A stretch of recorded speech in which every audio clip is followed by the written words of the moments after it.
Hello, everyone. This is Mark Holthe, Canadian immigration lawyer, ex-immigration officer, and former high school teacher, coming live right here on the Canadian Immigration Institute Facebook page. And it takes usually a little while for all of this to get posted to everybody's timeline. So we'll wait a few minutes for people to connect in here.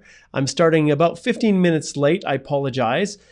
As a Canadian immigration lawyer, I've got clients every day that have different needs, and today was a very busy day, so I apologize for getting started late. Today is all about right here. You can see immigration medicals, and I'm just going to cover, it won't take too long to go through this one, and then I'm going to get to all of the live listener questions. Abhishek says, how are you today? Well, I'm doing pretty good today, a little stressed, but generally speaking, I'm doing pretty good, my friend. So that is Abhishek. All right. Those of you who are tuning in as you join, just post in the comments where you're listening from, because as always, I love to see, and everybody loves to see where everybody's tuning in from. It's so cool that this reaches all over the world. Like I said, today's been a pretty busy day. I've had a bunch of consults this morning. I am meeting with a very, very large trucking company in Ontario, and it's actually really cool because they're trying to do things right. There's a huge demand for truck drivers in Ontario and really across Canada, and they're setting up a new company in partnership with another in Europe, and they're looking at recruiting truck drivers, long-haul truck drivers to Canada, and I'm helping them to create video tutorials to help employers understand their obligations when they're hiring truckers for the temporary foreign worker program. And it's really been quite fun. And so I'm helping them to create their website and the content, and then I'll be providing legal support to them. So very cool. I'm really looking forward to it. All right. Abhishek says, what do you think the state of immigration would be in Canada after 2 years? I think it is healthy, robust, and it's going to be awesome. Regardless of whether we have a conservative or liberal government, because there's an election coming later this year. I think the healthiness and you know the state of our immigration programs will be just vibrant and really, really good. There's a lot of really cool programs that are coming down the pipe, and a lot of really neat things that are happening in very creative ways. I just finished my National Immigration Conference, which was awesome in Winnipeg. I had a fantastic panel with me talking about Express Entry, and the government officials, the heads of Express Entry, they were spectacular. They were so good. And I'm going to dedicate one episode of the Canadian Immigration Institute right here.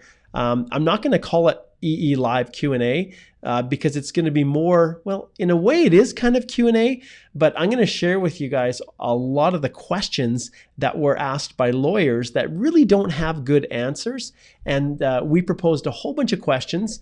And in the end, the officer took the time to answer each of them each one by one. And it was so cool. It was awesome.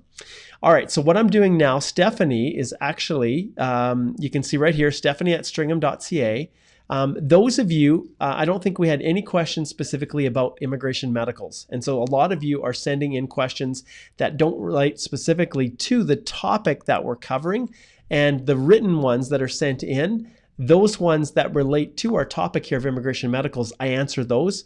But Stephanie's been kind of a little bit swamped here dealing with a difficult client situation for me. And so in the future, if you do have a question, and actually I've got a bunch of stuff going on here, but Stephanie's email address is right there. And then EE Live Q&A is what you put in the subject line of your email. And if you put those two things in, then your question will be considered for whatever specific topic that we have that we're covering, at least over the next little while.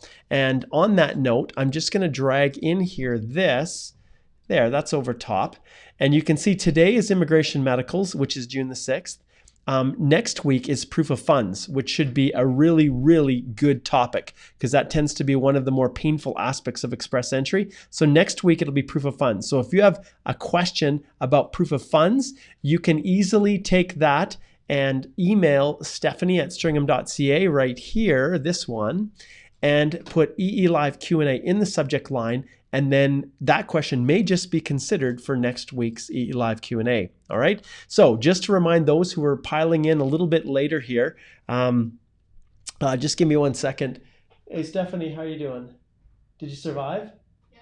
Okay. And can you forward it to the Canadian Express Entry Law? Oh, Stephanie just got back. She's a trooper. She took one for the team today. We had a very challenging situation. All right. Okay, great. So post where you're listening from. As always, I love to hear where you're tuning in from. And Stephanie's going to post this on our Express Entry Law private Facebook group because I'm now doing it on the Canadian Immigration Institute. And why? Because then you guys can share this with all of your friends right now. If you tag them in your comment, then they will get notified that this is live. And I'm finding that it's able to catch more people than if we did it just in the Express Entry Law private Facebook group. Those of you who are watching on YouTube, you can easily slide over as well through Facebook and watch this on the Canadian Immigration Institute's the business page for the Canadian Immigration Institute. I welcome you to do that. Obviously, this is going to be a recording for you, and I will continue to post them on the Canadian Immigration Institute's YouTube channel, so you can catch me there as well. And last but not least, I have a whack of new content that's going to be coming out on my Canadian Immigration podcast, which you can find on iTunes, where I invite other lawyers, immigration lawyers across the country to come join me. And we talk about just a ton of topics. And whenever we have a national immigration conference, there is a ton to talk about. And it's really easy for me to get guests on because they just finished presenting on it to the other lawyers across the country in our last conference. So stay tuned for the Canadian Immigration podcast as well. And you can tune in and listen to those through iTunes. All right, those of you who are starting to post questions, hold those off until we get through this little training session, because I want to jump in right now and teach you guys about immigration medicals. Like I said, it's going to be a little bit shorter today because I have a family exciting event tonight.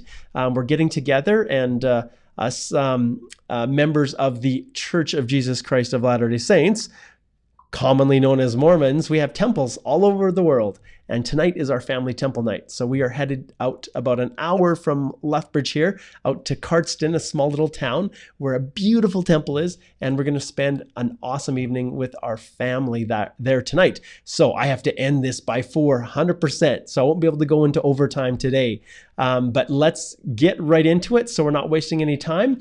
We've got a few people. Vivi is tuning in from Vancouver. Awesome. Thanks, Vivi. Igor, my good friend, he is tuning in as well. Welcome, Igor. And Yasmin is from Algeria. So there's a couple shout outs there. Dalal is also from Algeria. Hardik is tuning in from India. And we've got a really group. Mina is in the USA. Awesome. Welcome, Mina. And Amir, Egypt. Awesome. Going through all of these here. Okay, we'll leave it at that. Let's jump in and let's talk about immigration medicals. So all of you know that one of the requirements that you have to provide is, and let's share my screen with you here, okay, is right here. So this is on the Completeness Check website. Oh, Parth says from India. Welcome, Parth. So immigration medicals are one of the requirements that you have to complete. Why? Because they want to determine if you are medically admissible to Canada. So in here, you can see there's various information that talks about the need to complete a medical examination. And these medical examinations can only be completed by one of these guys right here, a panel physician. And so no matter where you are in the world, there are panel physicians scattered across most countries. I say most because they're not everywhere, but you can search for your country right here. And it can't be any other doctor other than this panel physician designated by immigration. So you will go here, and let's just see here. So I'll go to Canada. Let's say I'm in Canada, and you can do the same search for yourself. When you click on Canada, it also has a breakdown of all the various provinces. So I'll go to Alberta here, and we'll see who we have here in Alberta. At one time, and if you look here, it pulls up the list of all the doctors. So Calgary is about 2 hours north of here. There's a bunch in Calgary, and there's a bunch right here in Edmonton, you can see, which is the capital of Alberta. which is about a 5.5-hour drive north of Lethbridge. And at one point in time, we actually did have one. There's one in Fort McMurray. There's one in High Level, seriously High Level, and then Medicine Hat, Red Deer, and I think that's it. We used to have one in Lethbridge, and if you guys can believe it, guess what the doctor's name was? It was Dr. Au, A-U, pronounced Au. How ironic. Anyways, he retired, and well, there wasn't another one that came in. So my clients either have to go to Medicine Hat right here, or they have to go up to one of the doctors that are located in Calgary right here. So, and often these lists will even give the spoken languages that for you, depending on the country, but just go and search and book the appointment and get that medical done. What does it look like? Excuse me, I'm talking so fast here. My throat's already dry before I got started. This is what it looks like. Now, obviously I've redacted. So here you can see is where the photo will be. And then you have a barcode and then the UMI number, which is this unique medical information number. And it will say e-medical. And what is this report? It's the e-medical information sheet. You can see this one shows the visit date when this particular person went. So this is quite new. If today's June, this one was April the 20th, excuse me, of 2019. And then it has all the information for the person, their passport information, their personal information here. And then you'll see here, it says non-excessive, non-EDE.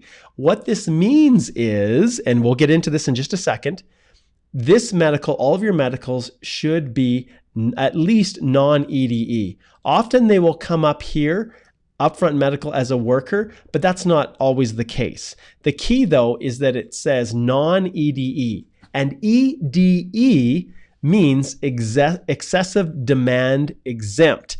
So when you have two negatives, exempt is a negative, and you have non, then it means, well, two negatives equals a positive. So the reality is it can't be exempt from the assessment of excessive demand. And what does that mean? Well, let's flip back to here and I'll show you what this whole world of medical inadmissibility really means. So whenever anyone is immigrating to Canada permanently, they have to show that they are medically admissible. So what are the reasons for being medically inadmissible or not able to come in because of a medical reason? Well, they fit into three categories. Danger to public health. So that is, maybe it's a communicable disease or something like that. Danger to public safety, which is also, who knows, maybe it extends not just to physical health, but mental health. And possibly that could fit under public safety. Maybe you are a psychopath and you are a serial killer somewhere. Well, there's probably a danger to public safety if we let you in because of that mental illness. Obviously, that's a little crazy example, but whatever. And then here is the key: excessive demand on health or social services. So if we go back to that little work permit example, if I can find the page here.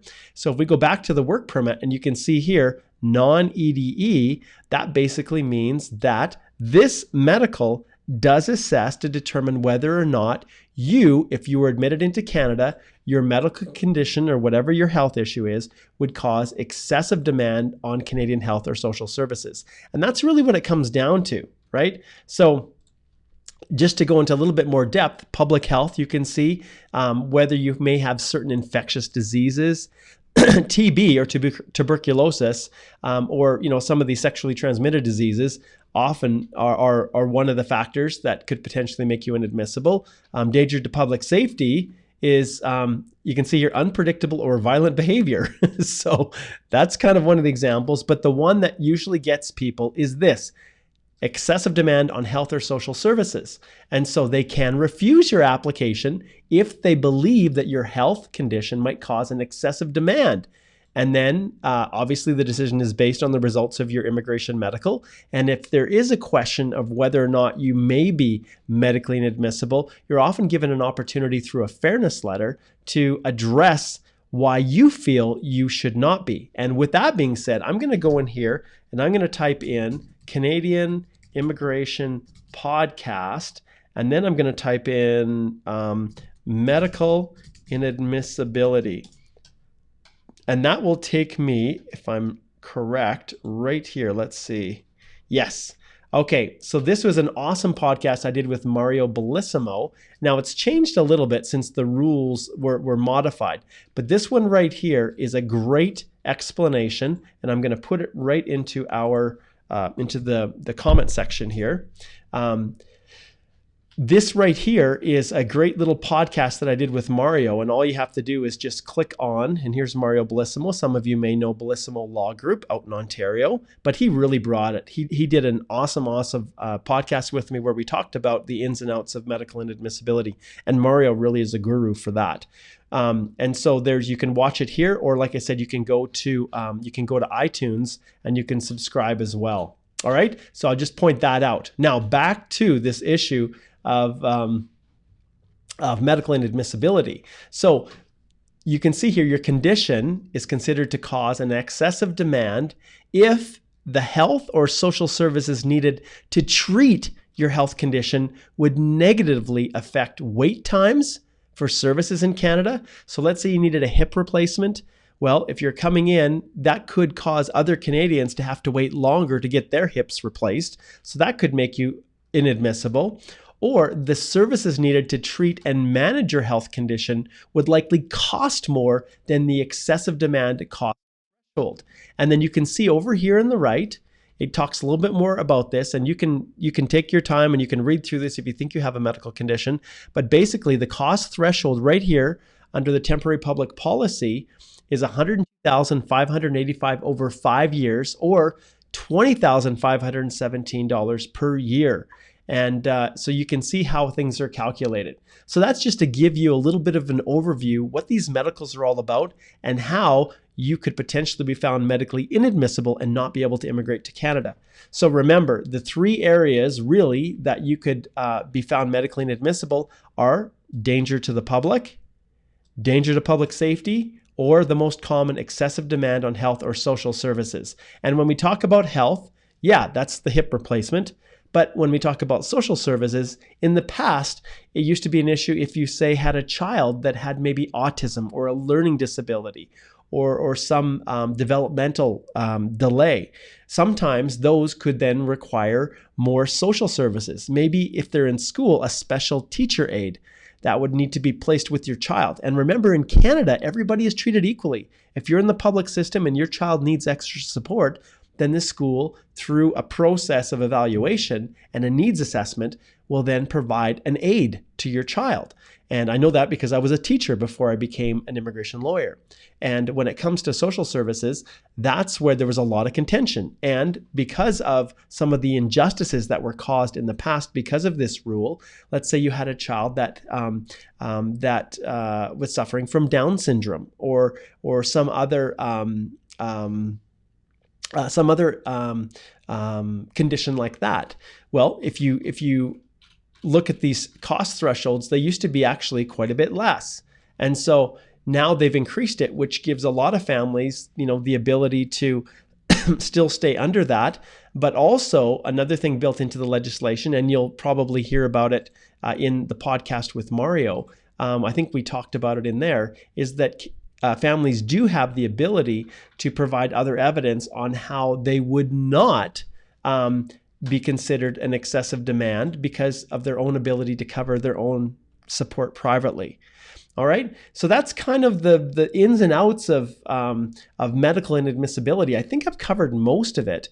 Remember, when it comes to getting yours, this medical right here that we have, this e-medical information sheet, you have to pay close attention to this because these medicals are only valid for 1 year. And the last thing I'll share with you is that if you obtained your immigration medical and you've now got your confirmation of permanent residence to come to Canada and immigrate, so you've gone through your profile, you've gotten your ITA, you've submitted your EAPR, and now you're at the stage where you are ready to come to Canada, the expiry often on that permanent resident visa, so the time that they give you to actually come to Canada and land as a permanent resident, is often tied to the expiry of your immigration medical right here. And so in this case, the visit date, it's actually the date when it's uploaded. So this is kind of a general guideline, the date that's on here, April the 20th. This isn't necessarily the exact date, but everyone uses this as a guideline. And so April the 20th, 2019, that means that for this individual, April the 20th, around there of 2020, might be the deadline for when they land in Canada, depending upon when they get their confirmation of permanent residence. All right, so there you go. I can close that. We'll zip away with that, pop back here. And thanks, guys, for being here and joining me. And I hope that this information here was helpful. So today, like I said, is all about immigration medicals. If you do have any issues and you're just not sure, you can always book a consult, and I'll have Stephanie post the consultation link within the comments if you've got a difficult medical issue that you're just trying to sort through. Sometimes we will help our clients directly through here. Other times I'll refer them to the true expert, Mario, and one of my other colleagues that takes a lot of time specializing in that particular area because it can be very, very specialized. So now I want to encourage you guys, once again, to invite your friends as we go through here, and I'll just show you my screen again. This is being posted live right here on the Canadian Immigration Institute page right here. And this one allows me to, it's like it's taken some time loading up here, but this allows me to have more flexibility in having you guys share things. So that's why I switched over here. And you can see, so here's our live video. All you have to do is go in and type in your friend's name in the comment section, and you can invite them to join us. So just like Camilla here invited Satish. So very cool. So that's what you guys can do. And the rest of you, there's a lot of people that probably saw that I used to do these in my Express Entry Law private Facebook group, but I'm hoping that this will result in us having the ability to reach more people. All right, so share. All right, now it is time, and Abdi is here from Slave Lake. Welcome, Abdi. All right, so let's see. Hey, Stephanie, we didn't have any medical questions, did we? Okay, all right. Just double checking there were to see make sure that there were not any other medical questions that came in via our the email that you guys were to send to Stephanie. And actually, I have to update this landing page for our Express Entry Law private Facebook group. For a while we kind of held steady at around 120, 121. But I was just looking today. Look, we got 15 people that are wanting to join the private group, and we've climbed up to 122,525. That is awesome. That is so cool. And we've got 15 people wanting to join here.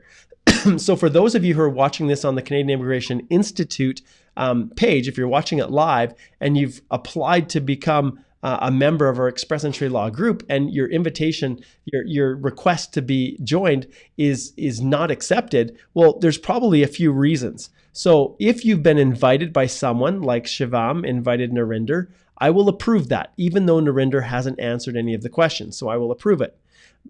Anyone that's been invited, Rafi was invited, Oyedemi was invited, Munza was invited, Hassan. Okay, well, Hassan, I said, why do you want to join this group? He says, for information. It's kind of a weak response. There are 3 questions that I asked, but I'll give him the benefit of the doubt. And why do I do this? Because I don't want spammers. I don't want people going on, posting inappropriate content, trying to disrupt our group. I don't want any haters in there, people that don't have tolerance for other groups or people who, whether it's political or racial or whatever. I don't want anyone in there that is going to create, really make our group a place that isn't safe. All right. And then here, this is perfect. So Ibrahim requested 38 minutes ago. I'm definitely going to approve him. This one was invited. These are actually not bad. And that was a good answer. Okay, so here's an example. So Muhammad here asks, he hasn't questions and he hasn't been invited, so I decline. It's as simple as that. Why do you want to join Exchange Knowledge? Great, come on in. No responses to questions. Invited. No response. If people can't take the time to answer the questions, then maybe you're some robot, like maybe you're a bot. So I don't invite you. So you can see there's a lot of people who request to join that never get in. And, even though our group, we probably could be 100, 200,000 probably at this stage if it wasn't for being very, very strict on who comes in and who doesn't. So, and if anyone isn't obeying the rules of the group, then they get launched. All right. So I've spent enough time talking about that. You guys are all watching on the Canadian Immigration Institute page. So I'm going to jump back here, and now it is time to address all of your questions that relate specifically to express entry. I'd love for them to be about immigration medicals, and I'd love to answer those first, but I'm opening it up. We've got about, I'd say another 20 minutes here before I have to wrap it up. And now's the time when I'll answer all those questions. I'm going to remove these so that if I'm sharing my screen, it's not going to be in the way. I'm also going to remove immigration medicals. So we've got a nice clear screen for sharing. Okay, let's see here. Alwa says, hello, sir. I am a truck driver, long haul in Morocco. I have a diploma, trucking, 5 years. I'm looking for a work visa. Okay, Alwa. Well, I'm not a recruiter. Although I said I was going to be working with a recruiter in Ontario, it's still in the early stages, so I can't help you right at this moment. Okay, James. James says, can I count my 8 months full-time paid training I did for exam to obtain my engineer license in India? It was a mandatory training for license and duties I was carrying out. Okay, 22 not code, he says, but under the supervision of a licensed engineer as me, paid training allowance. And then he says how much. Well, James, there is no restriction on receiving training where you're actually performing a substantial number of the main duties for that NOC 2274. So, excuse me, the engineering NOC there, if you've performed a substantial number of those main duties and you were paid to do it, then you've worked and you met the other requirements, continuous full-time work, you can count it. Now remember, when it comes to the Federal Skilled Worker Program, you need continuous full-time paid work experience. And I'm not sure what else you have there. This 8 months would have to be something kind of extra, unless what I'm assuming is the case, that you worked for the first 8 months till you got your license and then you continued on. And in those circumstances, we don't care as much about licensing in a foreign country. It's all about the duties. So you could potentially, but there's no way to know for certain until I actually look at your reference letter and look at your job duties and examine things closely. But generally speaking, James, you're probably going to be okay with claiming that experience. Awesome. Good question. Okay, next question. Who do we got up here? Nisha. Hi, Mark. What is medical surveillance form that is received after the passport request? It says you to report to a doctor within 30 days after you land. Can you please throw some more light on this? Okay, that's easy, Nisha. So this comes back to, I'm going to share my screen with you again, and I'm going to pull up this one right there. Okay, so this comes down to the area of public health right here. So if you are a danger to public health, and what are some of the reasons? Well, such as active TB. So if you have a condition where it looks like it's cleared up, but they're not quite sure, sometimes then when you land, you could be given instructions to go have a follow-up medical to make sure that you're not bringing in some form of infectious disease that's going to be contaminating everybody else around you. So those are the circumstances where they will actually come in and provide the medical surveillance and ask you to do a follow-up medical. All right, great question. Thanks for asking it. All right, and then I see Wajahat has invited Fatima. Very cool. Okay, Alwa's still going on how to apply for a work visa truck driver. I can't help you, Alwa. Not right now, buddy. Okay, Yash says, what are they looking for in medical inadmissibility? Okay, maybe Yash, maybe you're a little bit late getting on here, but you can see on my screen right here, what they're looking for is whether or not you are a danger to public health, safety, excessive demand, or you'd create excessive demand on health or social services. So they go through the medicals, your medical, to see if you have a condition or some form of medical problem that would infringe on one of these three areas. It could be anything. Excessive demand is the cost that it would take to treat whatever illness you have or condition, and whether or not that cost, that excessive demand, would exceed the average for a Canadian, and in this case, typically over a 5-year period. So $102,585 over 5 years is the current 2019 cost threshold under the temporary public policy that they've just instituted. So that's about $20,517 in actual costs of medical health or social services that you would potentially access when you come to Canada. All right, good question. All right, let's see what we got next here. Stella says, if the medical does not say non-EDE, what are the other responses you have seen? Well, if it says non-excessive demand exempt, then it probably means it's excessive demand exempt, EDE. And sometimes you'll see that in the context of maybe someone who's coming to work or to visit in Canada over a longer period of time. But in those circumstances, they don't often assess this excessive demand component because you're not going to be in Canada for a long period of time. So sometimes it's exempt from that assessment. And in those cases, you could maybe be admissible to Canada on a work permit because they're not assessing excessive demand right here. But when it comes to permanent residence, when they do assess it, then you could be found to be inadmissible. All right. Okay. Good question. Next, Obi says, hi, Mark, at what stage do we go for our medicals? Can we do it immediately after submitting our application, or do we have to be prompted? Okay, so Obi, this all fits into me inviting everybody to actually consider purchasing a subscription to my Express Entry Complete Step-by-Step Guide to Doing It Yourself. Because in there, Obi, you'll learn not only the answer to that question, but a whole bunch of other ones.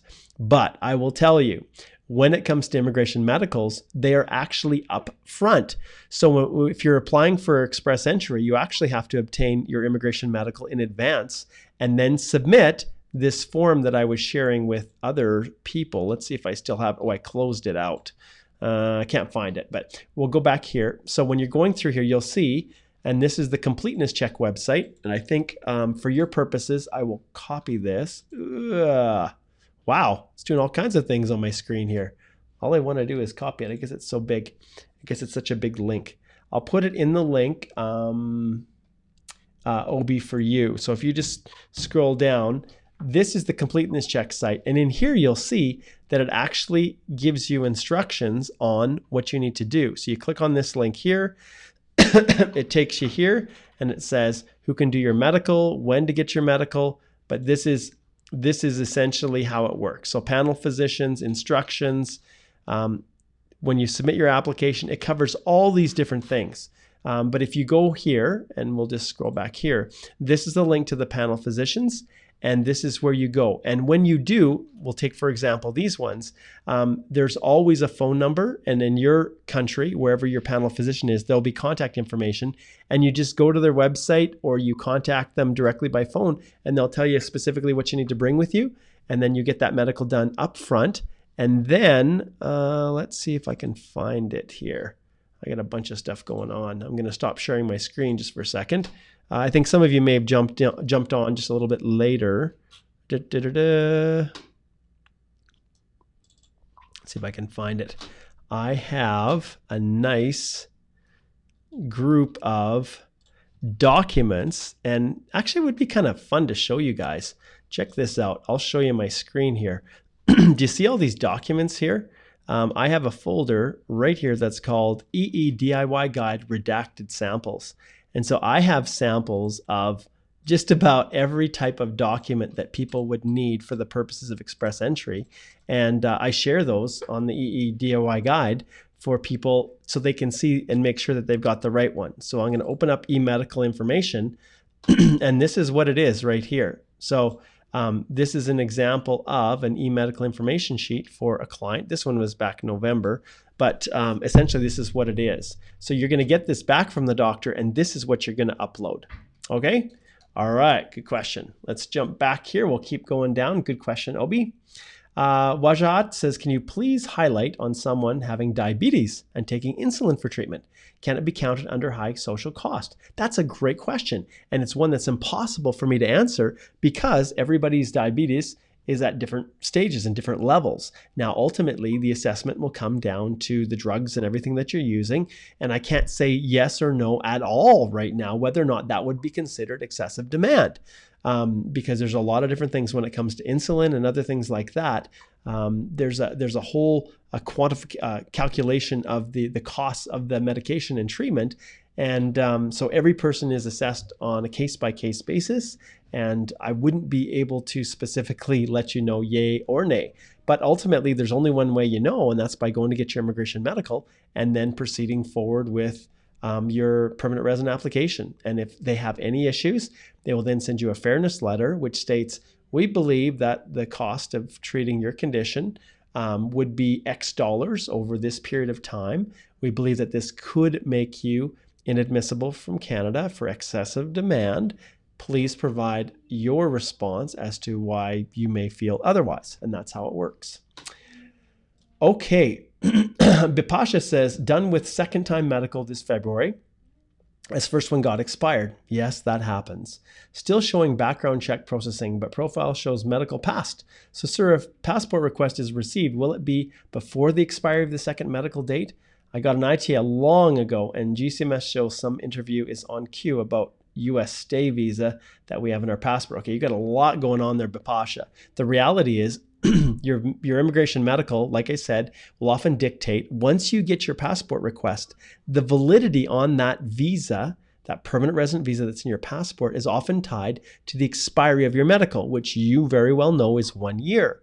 And so if you had to get a new one, and you said in February you had the first one expired, well then realistically, I guess if it was February 2019, if you were to get your application approved this year, it's more than likely that your visa for permanent residence, the date in which you actually have to come to Canada and land and become a permanent resident, would have the expiry date sometime in February whenever you obtained your most recent medical. So they're valid for 1 year. All right. Okay. Next. Okay, James says, yes, it is extra. So I have 2.9 years of paid full-time experience in the same NOC, but after a gap of 1 year as I was giving exam for obtaining my license. Just wanted to add that training to make it 3 years for CRS. There's no problems with doing that. You just have to show and prove that you truly were working in that NOC. And the interesting part is, even if, there is no trainee NOC for engineers. Once you complete your education, then yes, you may have to work under another engineer initially, like happens in Canada. But the licensing isn't critical when you're considering foreign work experience. So as long as you perform a substantial number of those main duties and you fit the other requirements, it's okay to use that 2.9 years and then tack on that previous training as long as your reference letter confirms you've done all of those duties and meet all the other requirements. All right, good question. Okay, Dalal says, I sent this morning an email. So my question was that I have an autistic child. Oh, we must have missed this one, Dalal. And I'm going to pass the medical examination next week. And I'm asking you if it will be a problem for PPR. Thanks a lot. Well, when it comes to autism for children, it really comes down to the social services. And so if we go back and I share my screen again, let's see if we can find that page I was working off of. So it comes back to the social excessive demand on health, or in this case, social services. So what kinds of social services would your child need in order to function throughout, when they come to Canada? And they do an excessive demand cost threshold analysis. And they use this amount to decide if the cost of your condition would create an excessive demand on Canada's health or social services.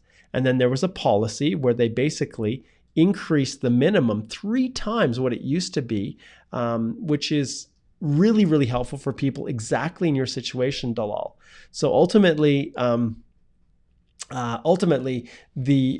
it comes to the assessment, it comes down to what the government determines the cost of any social support or services your family would need and your child to function in Canada. Because remember, our universal health and social system provides equal access to everybody. So you have to be, you have to recognize that if you do come, you'll have the ability to access all of those resources, and everybody shares through their tax dollars for the provision of all of those services. So that's basically how it all balances out. So in your situation, this recent change really helps significantly, but ultimately it just comes down to the actual assessment of the officer. So I can't say one way or another, but you just soldier forward, go forward, and there's always options. There's always things that you can do if you're really having to challenge the government. That's a whole different thing, and I would never ever advise anyone to try to respond to a medical fairness letter. I'll flip back here. Mario specializes in it. He's awesome.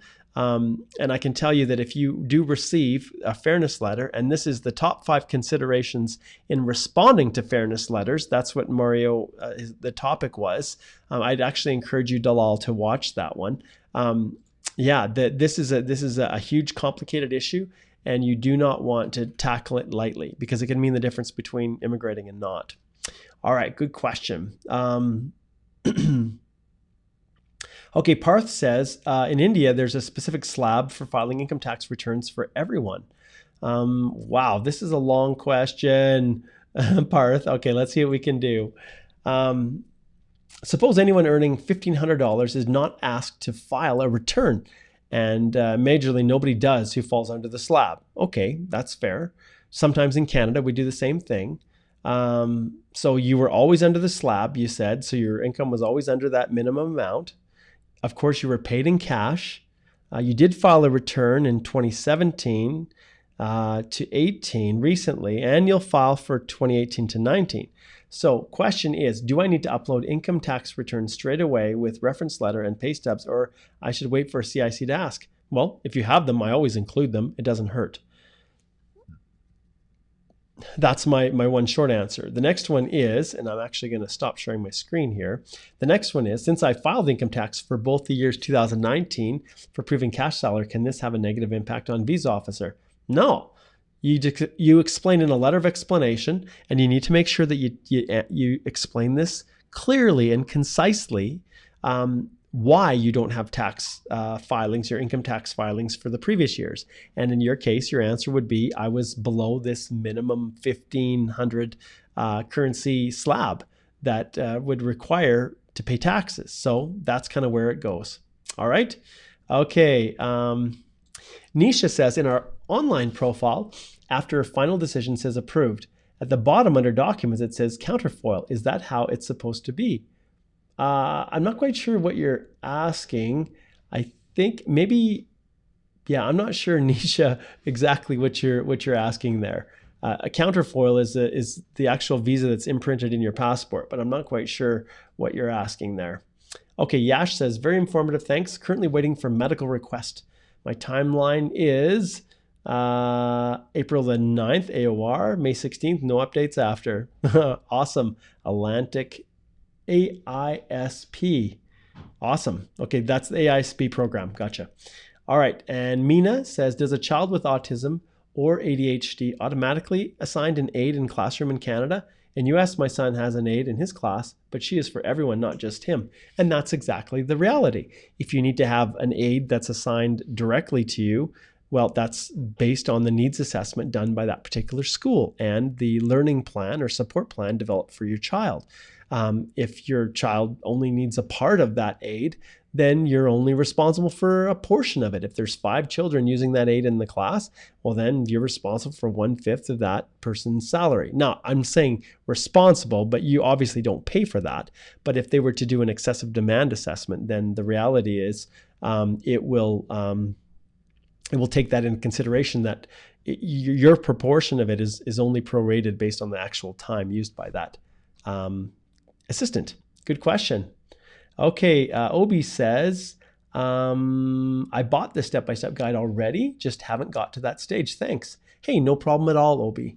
No problem at all. And hey, if you, all of these people that are watching here, that's awesome. I love when people who purchase the guide come in and watch these. We're all one big family, and we all just kind of work together to help one another. And so that's really cool. I love you sharing that with the other people. And as far as logging in and as far as connecting to the Express Entry step-by-step guide, like I always tell everybody who watches this, I do have a special deal that I provide for all my clients. And so if just like Obi, and she may very well have taken advantage of this, if you go to this link, and I'll put it right in the comments section here, if you go and enroll in the course, if you click on enroll in course, and then you choose one-time purchase, and you click on that, it will take you to this page, And right here it says add coupon. Listen carefully and watch carefully. I think that's it. EE DIY 50%, and you click apply, the lifetime access drops from $497 to $248.50 US. And that's lifetime access. And I'm pretty sure, Obi, that's probably what you subscribe to. But regardless, there's options. And that's one of the values that I give to the people who are watching these EE Live Q&As live. And if you're not watching it, then you obviously are not going to get the benefit of it. So I reserve it for those people that are watching these. All right. So I will jump back here and we'll answer just a couple more questions. And then it is actually 3:59 and I've got to jump on my bike and it looks like it wants to rain on top of me. And so I have to ride home quick here so that I'm not late. Okay. Okay, after passing, so I'll ask this one. This is Yuri. After passing the medical exam, can I request a copy of the medical report from the hospital? You know what? That's a good question. I guess it depends on what country you're in. In Canada, you can have access to your entire medical report. There's no restrictions whatsoever. But I can't speak to other jurisdictions. I can't. But that's a good question. I can't see why. Like in Canada, you have a right to whatever exams are done. Okay. Rhino John says, hello, sir. This is the first time asking you a question. My question is, I work as a civil engineer for more than 2 years in the Middle East, Master of Science in Construction, passed with merit, bachelor's degree in civil engineering in India, passed with first class. My educational credentials have been assessed by IRCC. What scope do I have in getting a job there in Canada in my field? Rhino, I'm going to point you to the job bank, and this is probably the best location to get information. GC. Let's see if I can pull it up here. Excuse me. Okay, so I'll pull that up. I'll share my screen with you. Okay, right here, you'll see the job bank has occupations, and then they have outlooks right here under Explore the Market. So if you go with Outlook and then you have civil engineering, and I look at civil engineer, and I type it in here. Now remember, all engineers need to meet the requirements of the engineering governing body in whatever province you're going to. But this shows the basically for civil engineers, it shows the occupational outlook, which means how many people are looking for jobs. Good means there's way more jobs than there are people to fill. Fair means they're kind of the same. There's the same number of people that have jobs that are looking for jobs as there are jobs available, and limited means there's way more people looking for a job than there are jobs available. So Newfoundland, you can see, is 2 stars. Prince Edward Island's 2 stars. Nova Scotia's 2 stars. New Brunswick, it's picking up. So New Brunswick is 3 stars. Quebec, 2. And you can go through and see all of these. Ontario is 2. Manitoba's 3. Saskatchewan's 2. Alberta's 2. So basically it's kind of, the market's kind of soft. It's not like there are tons of jobs. In many provinces, it looks like we're kind of the right number of people the same number of people are looking for a job as there are jobs available. And the government does use those as an indicator of when they're issuing those labor market impact assessments for companies who are looking to hire foreign nationals. But remember, you also have to pass and meet the credentials for practicing as a professional engineer in Canada, Rhino. And I'd recommend that you go to the various associations in each province and just Google search them and see what's required for a foreign national to be able to challenge it. You may have to come as a permanent resident and then recertify or whatever the requirements are. Okay. Parth says, do we need to submit the degree certificate while uploading EAPR for education? So if you're uploading the ECA, the ECA is the thing that's not mandatory, but I always 100% you need to upload the degree certificate. That's one of the requirements. And in Canada, for Canadian education, it also triggers opening up the transcripts. I just include everything. If I've got transcripts, I upload those too. And I throw in the ECA as well. Okay. And then you said, or the provisional degree certificate will work because my university is saying that we can't provide the degree till May 2020. Yeah, that happens quite a bit. The obligation for you is to prove that you actually have that credential. So I can't tell you if that provisional one will be accepted by every officer. Some may accept it, but some may not. And I can't give you a better answer than that. All right. I'm going to finish off here with Usman. And Usman says, "Hi, Mark. Would you don't mind to share or talk about such types of stuff, which would increase awareness about federal skilled worker program or basic or general criteria? Thanks." Usman, this is specifically why I created excuse me, the step-by-step guide to doing it yourself. I highly recommend that you consider purchasing a subscription because it explains everything. And not only explains, but it demonstrates how to complete each section of the express entry process, completing your profile, once you get your ITA, even completing the EAPR, and tons, as I showed you guys before, of document samples to help you make sure you get it right. So that's what I recommend for you, Usman. All right. Thanks so much, guys, for tuning in. We've got one unhappy face there. Awesome. It's not good unless you've got at least one unhappy face. So you're really living. But thanks for the thumbs ups and the hearts and another awesome EE Live Q&A. I'm going to pull on here for next week. Remember, we are covering the dreaded proof of funds, June 13th. Okay, so that's Thursday once again at 3 p.m. Mountain Standard Time. And I hope all of you guys can make it in to join me. If you want to ensure your question gets answered, then I'm going to recommend that you send an email right here, and I'm going to get rid of this. Send an email to Stephanie@stringham.ca, and don't forget to put EE Live Q&A in the subject line and make sure it's related to proof of funds. And if you do that, and I think that's what I said it was, I believe, is the topic. I've got so much going on here. Yes, June 13th is proof of funds. All right. Thanks so much for joining me. I wish you guys all the very, very best tonight and always as you're navigating this crazy world that we call express entry. Take care.